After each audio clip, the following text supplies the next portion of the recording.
Settle होता है। But धीरे धीरे आपको आइडिया लग रहा है कि नहीं, इसमें सबसे बड़ी गलती क्या करता है स्टूडेंट, वो इसे रिवाइज नहीं करता है। नक्शा जो है वो पढ़ने वाली तो चीज नहीं जो कहानी याद कर लेंगे। आप बताइए, आप किसी गली मोहल्ला को जाना छोड़ देंगे ना तो धीरे धीरे दिमाग से उतर जाता है।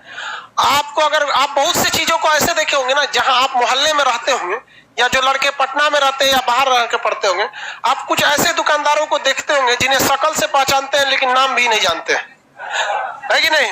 और कहीं और मिल जाएगा तो पहचान जाएंगे, एक दुकान तो पटना में था, मुजफ्फरपुर में था, दिल्ली में था। क्यों? आप रेगुलर देख रहे थे।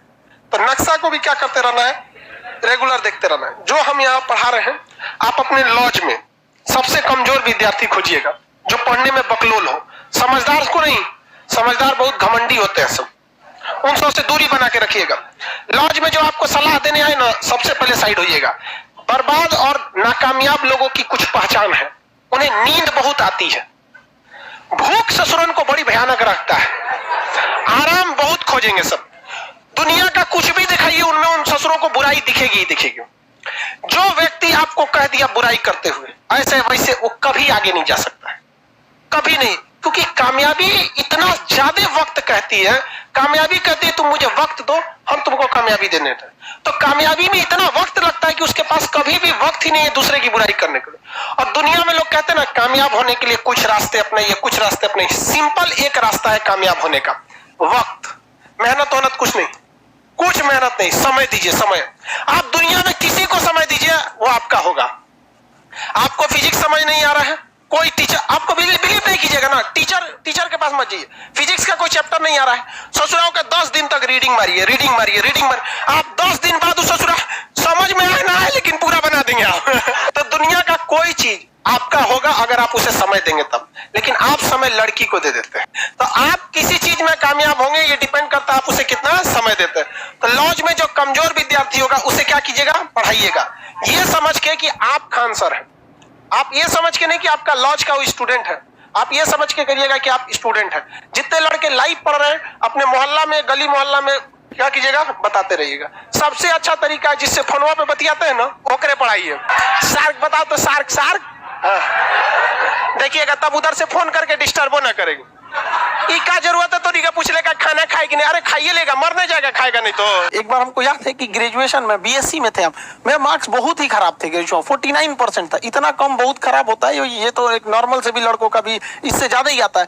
मार्क्स बहुत कम आए थे, हम टेंशन में हो गए थे वहां पे। तो उन्होंने कहा टेंशन क्या लेते हो, लाइफ में टॉप करो, स्कूल या एग्जाम में टॉप किया ना किया कोई फर्क नहीं पड़ता है यहाँ पर।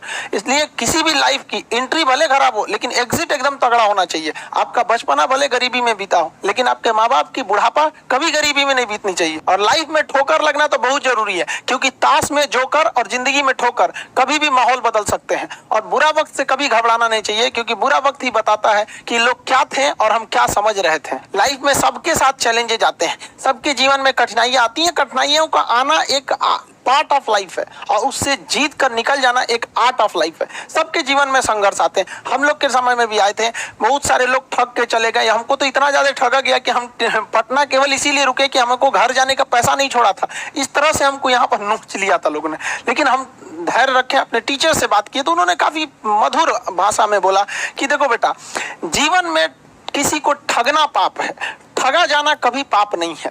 तो तुम्हें कोई ठग रहा है तो ये उसकी गलती है, जीवन में तुम किसी को मत ठगना। क्योंकि हम किसी भी इंसान के सीसीटीवी कैमरे से बच सकते हैं, लेकिन जो ऊपर वाले ने सीसीटीवी कैमरा लगाया है उससे कोई नहीं बच सकता। इस देश में कुछ ऐसे लोग हैं ना जिनको अपने बारे में मतलब नहीं है, लेकिन दूसरे के बारे में टांग वो ज्यादा लगाएंगे। उन लोगों से कहते हैं भाई दूसरे के ऊपर पीएचडी करने से बेहतर है खुद के ऊपर ग्रेजुएशन कर लो, ज्यादा अच्छा रहेगा।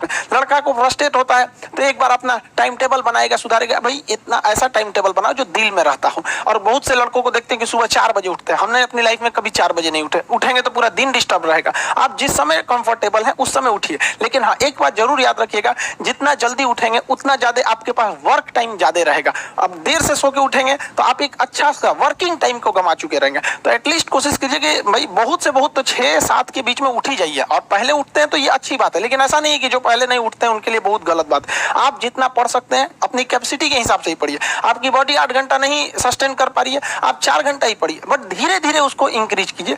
हर चीज के लिए होता है, आप अपनी बॉडी के हिसाब से किसी काम को करिए। आप किसी भी काम को अगर लगातार 21 दिन करते हैं तो धीरे धीरे वो आपकी आदत बन जाती है, और अगर किसी काम को लगातार 90 दिन कर देते हैं तो फिर वो आपकी दिनचर्या बन जाती है। अब आप डिसाइड कीजिए कि आप अच्छे काम को करना चाहते हैं या गलत काम को। जहां आपको कंफर्ट मिलता है वो रास्ता कभी भी कोई मंजिल को नहीं ले जाती है, क्योंकि मंजिल वाला रास्ता काफी चुनौतीपूर्ण भरा होता है, उसमें कंफर्ट कभी नहीं मिलता है।